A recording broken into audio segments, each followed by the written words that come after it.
Nungtigi Yerum Ahum Chabada Thorakkani. Adamsu Yerumgi maramda patti haina buwakara soidana tabiramani khale. Yerum yam charunu cholesterol wangmani arumba hengatpani ka hainaba adamsu tabiramani khale. Masagi arumba hanthanabu hotnariba miyoi kharadi yerum se suksa phawjade heart attack torkani kibudagi yerum chadaba miyoi kangbu amasu leire. Amaboiro ngasigi videos tani nadoisi tasani yerum se sabda pattabra natraga phabra nungtigi yerum ahum sasanba matamda aikhoigi hakchangda kari thokkani haibasne. Mriksumba wa khangdringai kaigan khraba yerum sibu tati hanu sukta tawbirukhino. Nangna thajarudaba changda yam sathina kanaba chinjak amu oiramagadi kamdauba yerum se. Nungtigi yerum ahum chabada aikhoigi hakchangda kari thokkani haibase khangminadringai hana khangminakisi mamutana mamutki maramda yerumgi maramda. Sunay sel amakakna masamu phaba yanaw amako olalibsna takpadi yerumsi masna punsi piba ngamadgumba machising afaba nutrients sing yawi haibane. Yerumda kari machi sing di hek yawi. Calories, protein, healthy fats, folate, calcium, zinc, phosphorus, selenium amadi, vitamin A, B5, B12, B2, D, E, K, amadi B6, haidising sa loy yawi yerumda. Sidi mamal yam tangba multivitamin supplement amadi yawba masal sing loy sure aikoi yerumna mamal hongjabai wane. Yerumda cholesterol chang yamwangna yawi haibasi masi adum swana tabiramani aduba adum hana khangbirabra madudi cholesterol haibasi masi mapung oina loinamak hekta phattabadi natte. Website medical news today gi matungina aikhoigi hakchangni cell khudingmakta cholesterol yawi. Masna aikhoigi chaba tumhanba vitamin D puthokpa amadi testosterone estrogen gumba steroid hormone sing sungbudasu yam chawna tengbangi hairi. Matangsta aikhoina yam maruina khangjingadabadi cholesterol se masi makhal ani thokna lei haibasne. Low density lipoprotein asambida LDL haibama duga high density lipoprotein asambida HDL haibasiga anisne. Araibo haida LDL ase masi khina bad cholesterol phataba cholesterol haina khangnai aduga HDL asna afabu cholesterol good cholesterol haina khangnai. Cholesterol makhal ani segi khenaba American Heart Association of Hungdur kibada LDL sna thamoidagi I honroba singlisingda mathaugi saruk phunjalhalaktuna stroke tawgi chang heart attack tawgi chang wangkhathale I utongsing khuzilapana I gi khongjal khongkhuta yoksilapki chang hantan badugum anaba peripheral artery disease na sing nahalapki chang wangkhathale haire.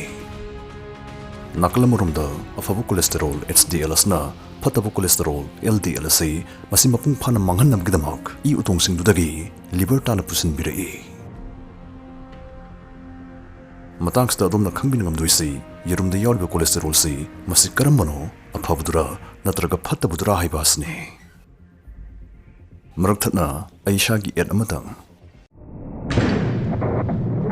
Admission often Dipsy guidance wangzingna English fluent and ngangma singdamak English grammar and spoken English ki khanaba course ama puduna laksari online da tawgada special course ase lagiba February tarik 15 gi hogane lon khangba ngamba haibsna chalu phamsingda iyumgum ngai hangadoribani sumnagi 45 days da English mapun phan ngangba ngam haunabugi kudong saba ase adumsu soidana lobi ha online da tawgada course ase DSC gi yumda thathajagadabane satra 13 dagi hena lawjaroi pambibasing screen da hapsariba number staida ngasimak pau phawbiro lawsingi footni Dipsy guidance.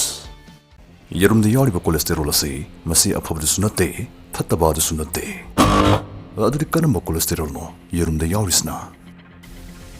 Yerum da yawrisi omega 3 fatty acids ka dietary cholesterol gane yerumbu mirai basing yerumgi kanabsing amutang sukai jarake.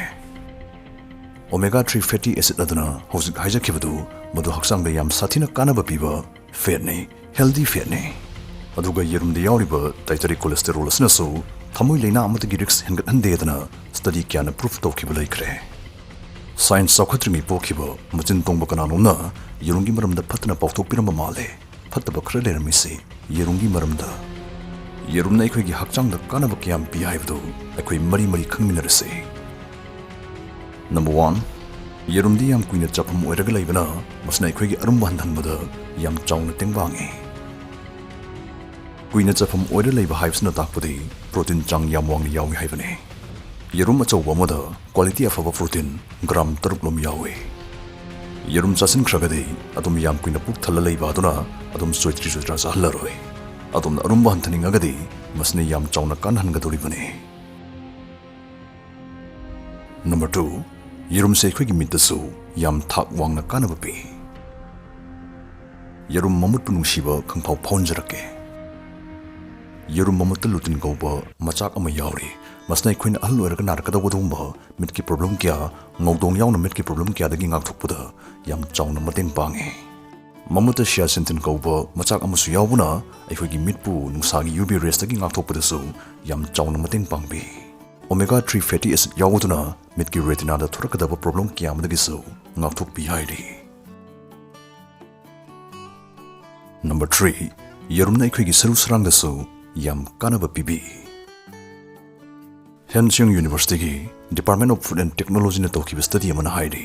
Yerum mamuna sarugi metabolism phagadhanduna osteoporosis hariba saruda aho ba mukul macham sa leslaktuna saru kaigan tekan bagi anabastagi ngakthokpada yam chawna mating pangi hairi.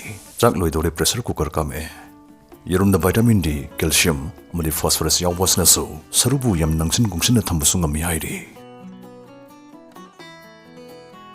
Number 4, yerumna iron watpadagisu ngakthokpiba ngami.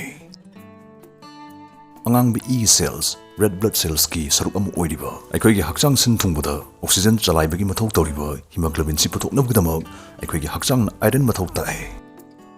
Adubu atom hana khanglabra masigi maru oikraba masal iron si masi aikhoini yerumdagi irai laina phangba ngami. Number 5, puknunggi angang amadi poklaba angang na wasingi brain samgat sagatbidasu yerumni yam chawna mating pangi hairi. Masi maruina yerumda kulin kowa machal ama yawbugine yanglen sarugi singli naurising develop tawbuda yam maru iriba vitamin B sisu masisu yerumda yawe. Nupi singbu breast cancer gi ngakthokpadasu yerumna kharam khidi mateng pangbi su hairi. Mi kharana khalle sigi brown mazugi yerumsna angabu mazugi yerumsdagi phaba helidana adubu experts singna di hairi yerum manisna hakchangda piba kanabasi chap manahidana.